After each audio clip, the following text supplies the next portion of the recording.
एक और मसला जो कि काफ़ी संगीन है वो है महंगाई का बॉम्ब। अब मुल्क मुश्किल हालात में गुजर रहा है और ये मैं बचपन से सुनता आ रहा हूँ। नेशनल सिक्योरिटी पॉलिसी बना रहे हैं और हाल ये है कि आपका 50-55% जो डिफेंस बजट का है वो आप कर्जों से चला रहे हैं।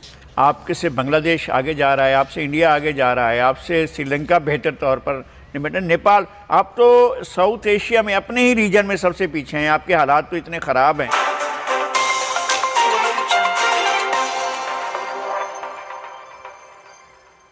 बड़ी है लेकिन दूसरों को नसीहत देने के लिए पीछे नहीं आएंगे। कुछ ऐसा काम कर रहे हैं पाकिस्तान की आवाम आज भूख से मर रही है और फिर भी पाकिस्तान अफगानिस्तान को फाइनेंस को किस तरह संभाला जाता है इसकी नसीहत देने के लिए हाजिर हो जाता है दोस्तों।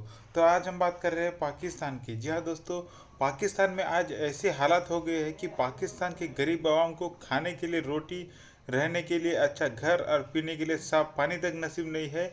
और वो पाकिस्तान आज इतने घटिया ज़िंदगी जी रहा है कि पाकिस्तान एशिया के रीजन में सबसे लोअर में आ गया है दोस्तों। फिर भी पाकिस्तान खुद होकर यह बोलना नहीं छोड़ता कि पाकिस्तान दुनिया में सबसे टॉप पे चल रहा है दोस्तों। तो दोस्तों आज पाक मीडिया खुलेआम पाकिस्तान की किस तरह बेइज्जती कर रहा है आप इस वीडियो में देख पाओगे दोस्तों। तो दोस्तों इस जानकारी के लिए आप वीडियो को लास्ट तक जरूर देखिएगा, यह बहुत ज़्यादा इंटरेस्टिंग होने वाला है। हम आपको मिलेंगे नेक्स्ट वीडियो के साथ नेक्स्ट डे पर।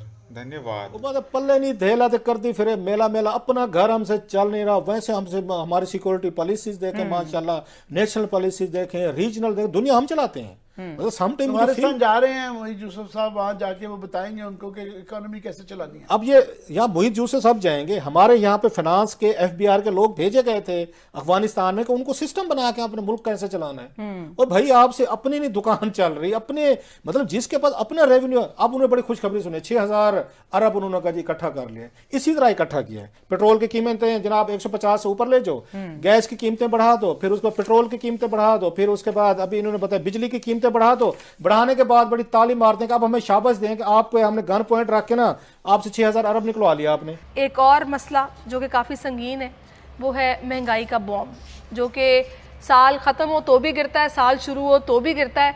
और कभी हम ये नहीं सुनते कि कीमतें कम हुई फिर कम ही रहीं, वो बस थोड़ी सी कम होती हैं और उससे कहीं ज़्यादा बढ़ जाती हैं। अब ये पेट्रोल बॉम्ब का जो हमला किया गया, पेट्रोल 3 रुपये 1 पैसे, डीजल और मिट्टी का तेल 3-3 रुपये फ़ी लीटर महंगा हो गया है।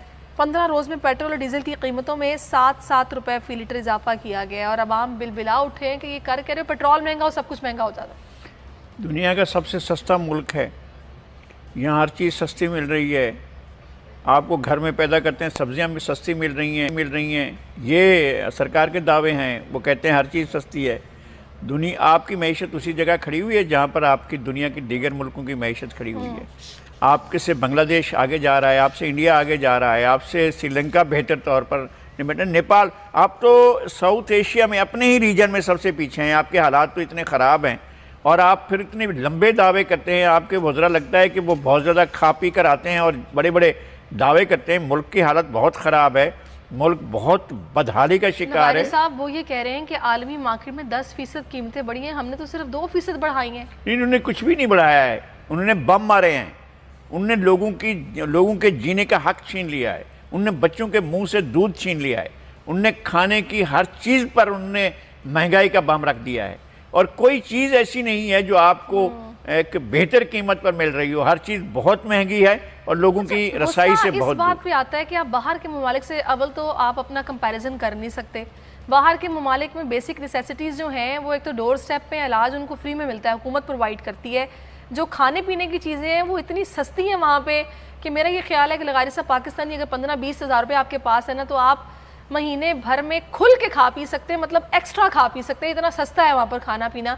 आप उससे कंपैरिजन कर रहे हैं कि वहाँ पे 10% बढ़ा है, यहाँ तो 2% बढ़ा है। ये उन ममालिक से महंगाई का वो तकाबुल करते हैं जहाँ पर आमदनियाँ इतनी ज़्यादा हैं आपके मुकाबले में। अब जहाँ पर 3000-4000 डॉलर कम से कम आमदनी होगी तो आपके हिसाब से तो वो 5-6 लाख से ज़्यादा होगी। अगर पाकिस्तान के लोगों की यही आमदनी है तो फिर ठीक है, आप ठीक है टैक्स लगा रहे हैं। भाई उनकी आमदनी 15,000 रुपये है। 15,000 रुपये का मतलब आप समझें कि कितना डॉलर कितना होता है वो कितने डॉलर में आप उनको जो है वो ये सारा कुछ कर रहे हैं। $100 से भी लोगों की आमदनी कम है, ख़ानदानों की, लोगों की भी नहीं, ख़ानदानों की आमदनी $100 से भी कम है।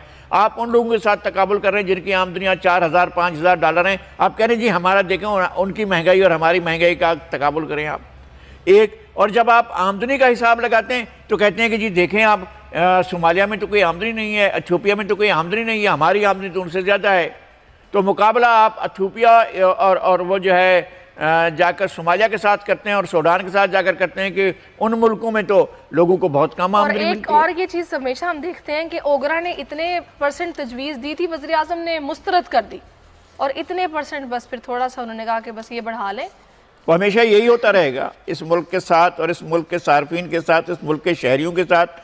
वहाँ से डिक्टेशन आती रहेगी और ये डिक्टेशन पर अमल करते रहेंगे, लोगों की खाल उधेड़ते रहेंगे और ये मुसलसल यही काम और फिर यही बताया जाएगा कि मजबूरी है, क्या करें, IMF के पास ना जाते तो चारा भी कोई नहीं था। लेकिन मनाने की कोशिश कर रहे हैं उन्हें, पता नहीं वो कब तक मानेंगे।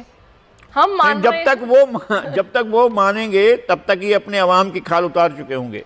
बिल्कुल, गुर्बत यहाँ पर बहुत ज़्यादा बढ़ गई। और ये वही बात जो वज़ीर आज़म कहा करते थे कि हमारे मुल्क में अमीर अमीर होता जा रहा है, गरीब गरीब होता जा रहा है। तो 2019 में जो नरेंद्र मोदी ने जो मकबूजा जम्मू कश्मीर को बाकायदा तौर पर एनेक्स कर लिया और हुकूमत 3 साल से मफलूज है, तो मुझे तो बहुत उम्मीद थी कि इसमें हमें कोई गाइडलाइन नजर आएंगी, कोई राहबरी नजर आएगी कि हमने जो नरेंद्र मोदी की एनेक्सेशन थी उससे कैसे निपटना है। वहां भी ये बिल्कुल खाली है। जो पाकिस्तान ने पिछली हुकूमत के दौर में, जिसका मैं भी हिस्सा था, एक कोशिश की थी चाइना के साथ, रशिया के साथ ताल्लुकात की बेहतरी के, उसमें कहीं उसकी प्रायोरिटी हमें नजर नहीं आई। तो ये सिर्फ ये कहते हैं ना कि जियो इकोनॉमिक्स जो है वो उसको हम तरजीह देंगे, कहने की हद तक ठीक है, लेकिन इसमें कोई स्पेसिफिक एक्शंस नहीं है, इसमें तरजीहात का तयन नहीं है।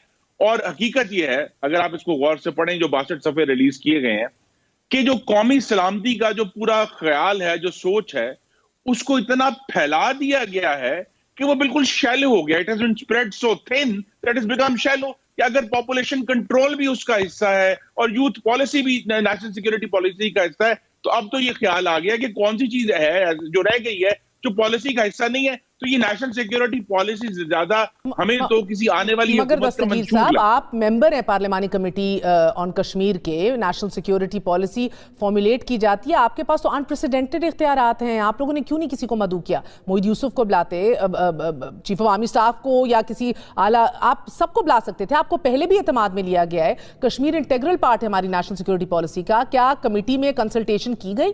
देखिए ना, ये भी एक पाकिस्तान के अवाम के साथ एक बहुत ही संगीन मजाक है कि एक चंद घंटे पहले आप पाकिस्तान की जो मुआशी खुद मुख्तारी है उसका एक हिस्सा है जी, 2 हिस्से होते हैं। एक फिस्कल पॉलिसी जो टैक्सेशन है या सब्सिडीज हैं, वो फिस्कल पॉलिसी है। दूसरी तरफ मॉनेटरी पॉलिसी है जिसमें इंटरेस्ट रेट का तयन है, रुपए की कदर का तयन है। इस बिल में जिसका आप जिक्र कर रही हैं, पाकिस्तान की रियासत की जो मॉनेटरी पॉलिसी की खुद मुख्तारी थी, वो बाजू काट कर स्टेट बैंक को एक अलहदा रियासत के अंदर रियासत बना दिया गया है। आपने जिस बिल का जिक्र किया, पार्लियामान तो हम खासतौर पर